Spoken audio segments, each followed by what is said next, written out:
চেষ্টা কৰিম 10 লাখ ল'ৰা ছোৱালীক 2 লাখ কোটি টকা দিবৰ বাবে। তাৰ মানে প্ৰতি সমষ্টিত কিমান হ'ব? 8,000 ল'ৰা ছোৱালী। আমি এটা অসমত নতুন যুৱ আন্দোলন নিৰ্মাণ কৰিব পাৰিম।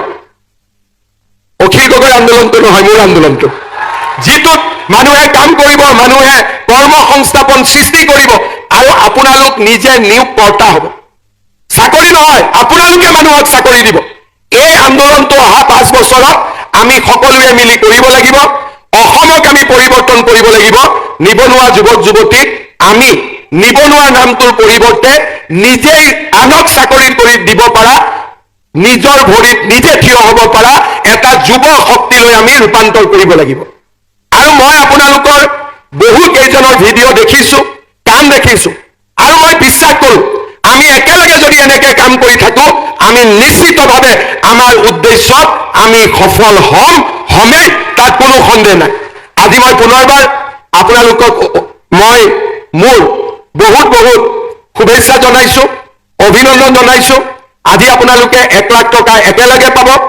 2031ত অলপ অলপ কৰি ঘূৰাই দিব। 2 লাখ ঘূৰাই দিব নালাগে, 1 লাখ ঘূৰাই দিব।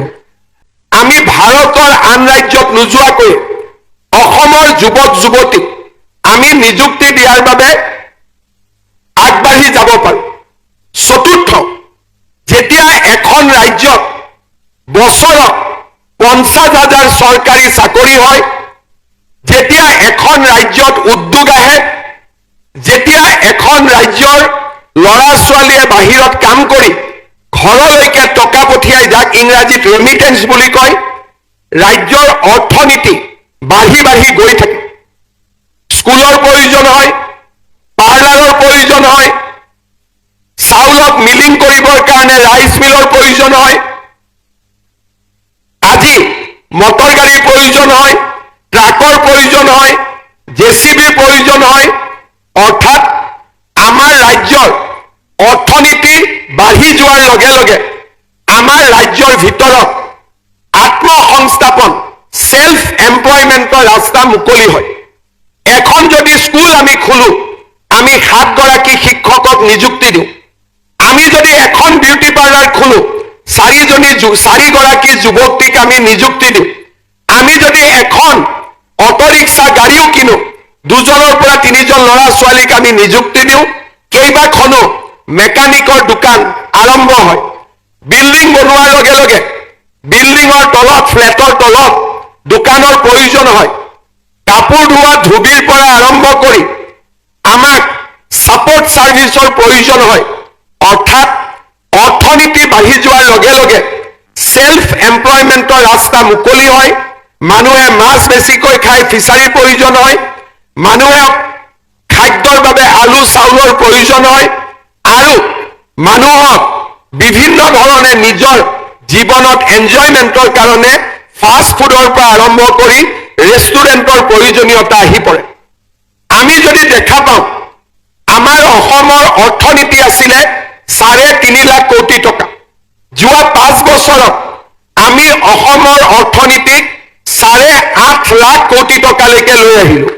তাৰ মানে কি, সহজ ভাষাত মই কৈছো, বছৰত আমাৰ অসমত সকলো মানুহৰ গড় যদি মোৰ 10 টকা, বিমল বৰাৰ 20 টকা গোটেই গোট খুৱাই দিওঁ, অসমত উপাৰ্জন আছিলে 3.5 লাখ কোটি টকা। এতিয়া আপোনাৰ ইনকাম, মোৰ ইনকাম সকলো যদি যোগ কৰি দিওঁ, এতিয়া অসমত মানুহৰ উপাৰ্জন হৈছে 8 লাখ কোটি টকা। তাৰ মানে আমাৰ অৰ্থনীতি প্ৰত্যেক বছৰে বাঢ়ি বাঢ়ি গৈ আছে। সেইকাৰণে উদ্যোগত কাম কৰাৰ উপৰিও উদ্যোগক সহায় কৰা, সেৱা খণ্ডৰ বাবে, কৃষি খণ্ডৰ বাবে, ফিচাৰীৰ বাবে, ডায়েৰীৰ বাবে আমাক আত্মসংস্থাপন কৰিব পৰা এচাম উদ্যোগী যুৱক লাগে। আৰু সেইকাৰণে আমাৰ ৰাজ্য চৰকাৰে চৰকাৰী চাকৰিও খুলিছে।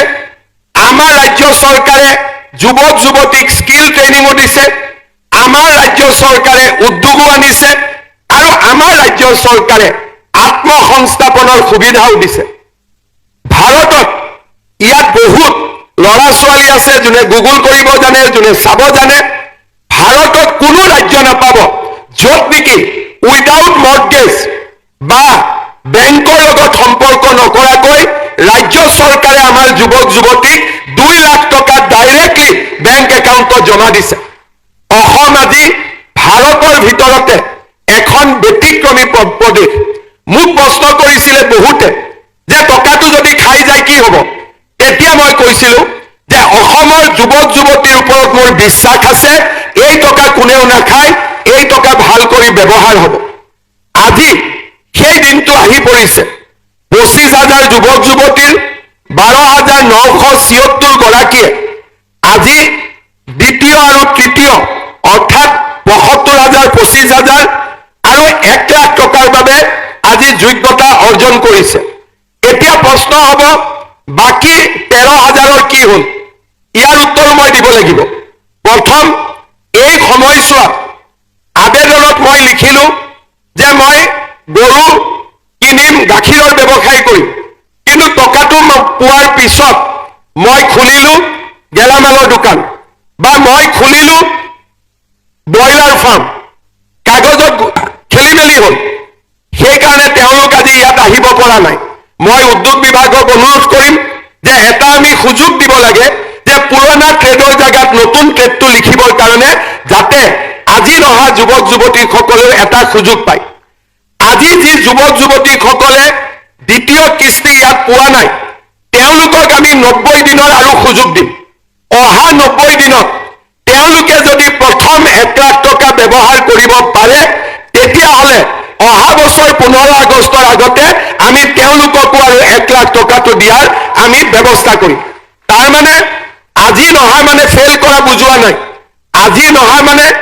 60 নম্বৰ পাব লাগে আমি 50 পাইছো আৰু কষ্ট কৰিলে আমি 10 নম্বৰ পাব পাৰিম হয়তো আজি 13,000 পালে বাকি সকলে 3 মাহ দেৰিকৈ পাব নিৰাশ আৰু হতাশা হোৱাৰ কোনো কাৰণ নাই কিন্তু মোক কোৱা মতে 1,500-2,000 ল'ৰা ছোৱালীয়ে একেবাৰে টকাটো খৰচ কৰা নাই তেওঁলোকক মই কিমান সহায় কৰিব পাৰিম ময়ো নাজানো কিন্তু যিসকলে টকাটো খৰচ কৰিছে কিন্তু অলপ পিছ পৰি আছে তেওঁলোকক আমি নিশ্চিতভাৱে আৰু 1 লাখ টকা দিয়াৰ বাবে চেষ্টা কৰিম এতিয়া আপোনালোকে মনত ভাবিব যে আজি আমি 1 লাখ টকা পালো আজিৰ পৰা আমাৰ দায়িত্ব শেষ হ'ল নহয় এতিয়া আমি ইয়াৰ নতুনকৈ আৰু এটা কাম আৰম্ভ কৰিছো বেংক বিলাকৰ লগত আমি কথা পতা আৰম্ভ কৰিছো আমাৰ লক্ষ্য হ'ব যিসকলে এই 2 লাখ টকা ভাল কৰি খৰচ কৰে